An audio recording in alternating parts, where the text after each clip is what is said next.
Esta es una producción de Grupo Fórmula. Encuentra más contenido como este en radioformula.mx. Saludamos al doctor José Antonio Crespo, por supuesto, como siempre, en su espacio de análisis y comentario. Doctor, ¿cómo estás? Muy buenas noches. ¿Qué tal, Pepe? Buenas noches. Pues estábamos viendo aquí este tema estrujante, el tema de los feminicidios. ¿Desde cuándo está tipificado el delito de feminicidio? Desde el año 2012. Fue una lucha muy larga y una sentencia histórica de la Corte Interamericana de Derechos Humanos por el caso de Campo Algodonero en la Ciudad de México, en donde se hallaron los cadáveres de 8 mujeres en el año de 2001, y de ahí empieza toda la historia. Sí, y bueno, desde atrás habían también crímenes que no estaban tipificados de esa manera. Recordemos todas las muertes de Juárez, mujeres. Sí, sí. Eran muchísimas, era feminicidio justamente, aunque no estuviera así tipificado. Es un problema muy grave, desde luego, como la violencia en general, como el crimen organizado, que por supuesto que requiere de una reforma profunda. Quién sabe cómo le van a hacer o con cuánto tiempo se va a tardar, de todo el sistema judicial. Tiene que ver con las policías, desde luego, tiene que ver con el grado de impunidad que hay, que a su vez vincula a los ministerios públicos, tanto por corrupción, por ineficacia, a los jueces, a lo que también se refirió el presidente López Obrador, se ha referido en diferentes momentos, jueces verdaderamente de una calidad muy baja y muy corrompibles. Y desde luego el sistema penitenciario también, o sea, todas las piezas del sistema judicial y penitenciario parecen diseñadas para no funcionar. Para no funcionar.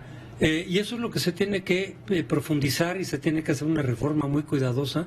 No basta con llamar a los valores morales, como frecuentemente hace López Obrador.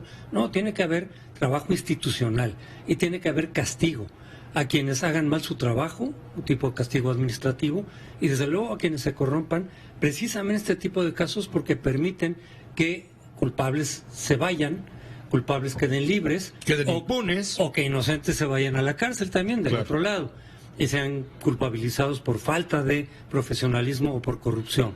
Es un problema muy grave y muy fuerte, pero el atribuir toda esta cuestión de los feminicidios, los homicidios, la violencia, a los gobiernos o al modelo neoliberal, yo creo que no tiene nada que ver, Pepe. El neoliberalismo puede ser, desde luego, criticado en muchos aspectos propios del modelo, que tienen que ver con el crecimiento insuficiente, económico, que tienen que ver con la falta o poca distribución del ingreso, tiene que ver con generación o no, o insuficiente del empleo, en fin, muchas cosas relacionadas con el modelo económico. Pero insistir en que la corrupción tiene que ver con el liberalismo, que por ejemplo la violencia, los crímenes, tiene que ver, o falta de justicia, tiene que ver con el neoliberalismo, es totalmente confundir las cosas. ¿Por qué? Porque antes de los gobiernos neoliberales también habían esos problemas, por supuesto. Había corrupción, había abuso de poder, había impunidad, por supuesto. Había violencia de otro tipo, si se quiere, en otros niveles, porque las condiciones fueron cambiando, pero incluso, por ejemplo, el crimen organizado, el nivel de violencia que tenemos desde el gobierno de Felipe Calderón, pues tendría que ver más con políticas de las drogas, que incluso de Estados Unidos, de Colombia, que se vinieron a meter acá, quizá con una estrategia inadecuada de Calderón. Pues eso no tiene que ver con el modelo neoliberal, Pepe, para nada. Entonces está simplificando de nuevo la realidad el presidente con una visión maniquea, que pareciera que antes del neoliberalismo las cosas estaban muy bien y que fue el neoliberalismo el que descompuso todo en el país. Habría que simplemente, por ejemplo, Pepe, algo que se ha recordado en estos días, ver el libro de don Pablo González Casanova, La democracia en México, que fue de 1965, antes de Echeverría y de López Portillo incluso, y ahí retrata justamente todo lo que le está atribuyendo López Obrador al neoliberalismo: verticalismo, autoritarismo, fraudes electorales, corrupción, por supuesto, falta de autonomía y de eficacia en el sistema judicial, un elevado grado de impunidad en la cuestión de los delitos. En fin, está hablando de problemas que vienen desde mucho antes, Pepe, no con el modelo neoliberal. Eso no va a ayudar en nada, porque implica incluso un mal diagnóstico, porque además, bajo esa premisa falsa, se puede llegar a la conclusión de que como ya no va a haber neoliberalismo, lo cual también es discutible, porque muchas de las políticas continúan, pero en la base declaratoria de que ya no va a haber neoliberalismo, entonces todos esos problemas se van a resolver en automático. Y no, se tiene que hacer mucho trabajo de tipo institucional, específicamente detectando cuáles son los problemas de cada uno de estos temas que de pronto no tienen nada que ver con el modelo neoliberal, Pepe. Están proponiendo colectivos feministas un decálogo para enfrentar la violencia de género, porque el presidente de la República, desesperado ante las preguntas por la falta de seguridad hacia la violencia, es decir, por el tema de la violencia de género, sí, él molesto, porque había habido una manifestación el jueves, él molesto dio a conocer un decálogo de todo lo que hay que hacer para respetar a la mujer. Mira, lo voy a poner, sí, porque vale la pena, porque ya le contestaron quienes conocen bastante de este tema sobre freno a la violencia de género, sí, pero el presidente lo dijo de esta manera ciertamente simple. 1, estoy en contra de la violencia en cualquiera de sus manifestaciones. 2, se debe proteger la vida de hombres y de mujeres, de todos los seres humanos. 3, es una cobardía agredir a la mujer. 4, es un anacronismo, un acto de brutalidad, el machismo. 5, se tiene que respetar a las mujeres. 6, no agresiones a mujeres. 7, no a crímenes de odio contra mujeres. 8, castigo a los responsables de violencias contra mujeres.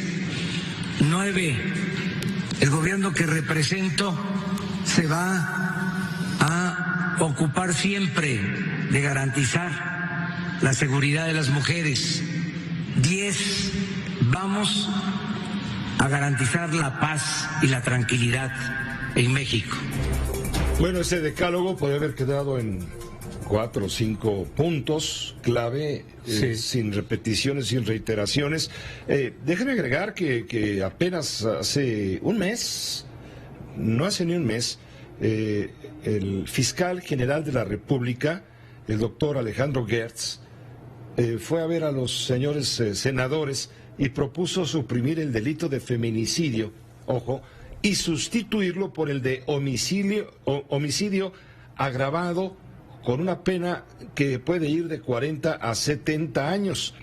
Y explicó claramente que en este delito del feminicidio se imponen 7 condiciones y que resulta muy azaroso para los ministerios públicos, por falta de preparación, poder calificar un homicidio de una mujer como feminicidio, lo cual en la ley está específicamente claro. Es lo que él quiere cambiar, no desaparecer el feminicidio, sino reclasificar el delito de homicidio con la agravante de feminicidio. Sí, son cuestiones bastante complicadas, desde luego, que tienen que ver la forma de abordar mejor este problema, pero el decálogo del presidente en realidad parece que lo improvisó en ese momento, porque dice puras generalidades y efectivamente muchos de los puntos simplemente se están repitiendo con otras palabras, pero son simplemente buenos propósitos, pero no dice cómo hacerlo. Un decálogo no tiene que ser solamente una declaración de principios, sino que tiene que especificar, digamos, un decálogo de este tipo, decir qué se va a hacer al respecto, porque esas han sido las preguntas de los reporteros y reporteras, en el sentido de decir qué se va a hacer al respecto. Y sale con estas generalidades, decir, estamos en contra, hay que respetar a la mujer. Pues sí, ¿cómo abordar el asunto? ¿Cómo reducir realmente con eficacia los feminicidios? Porque sí tienen una connotación distinta al homicidio en general. No porque unos importen más que otros, desde luego que no. Pero los feminicidios se trata de una muerte, un asesinato por el hecho de ser mujeres, en condición de mujeres.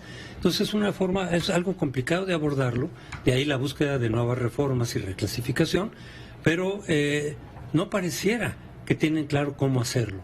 Y entonces simplemente se están yendo con vaguedades. Y desde luego lo que se le ha reclamado al presidente es que pareciera no darle demasiada importancia al tema, porque cuando se le ha preguntado como que desvía, como que dice, no me estén molestando con eso, hay cosas más importantes. Fíjate que quien molestó al presidente en la conferencia de prensa de Palacio el pasado viernes fue Frida Guerrera, una colega activista, periodista de Oaxaca. Estaba el presidente en la conferencia de prensa del viernes hablando hasta del avión, hablando absolutamente de muchas cosas. Y de pronto Frida Guerrera le pide al presidente si pudiera abordar el tema de los feminicidios, porque la víspera había habido una manifestación que causó ciertos destrozos en Paseo de la Reforma, pintarrajeos, protestas, en fin, en México, por el asesinato de Ingrid, ¿te acuerdas? Sí, claro. Ocurrido el domingo de la semana anterior.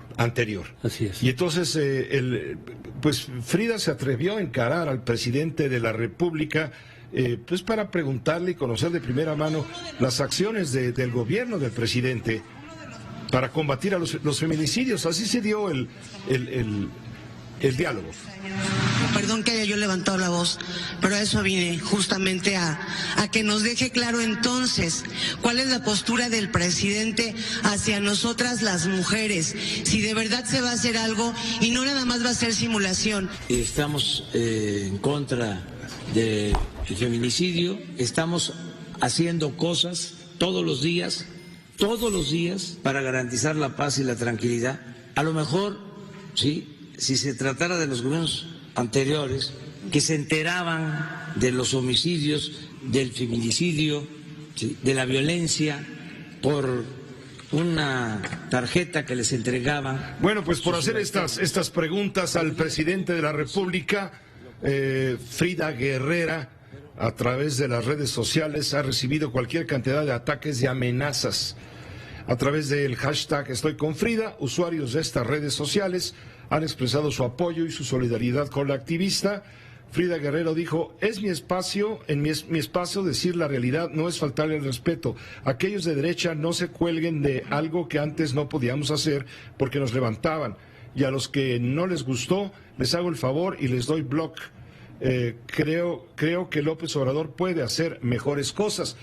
Se ha dado todo esto, José Antonio Crespo. Permíteme, me están avisando de Javier Navarro. Han llegado precisamente grupos, un representativo de grupos feministas al velorio de Fátima. Están llegando allá al sur de la Ciudad de México.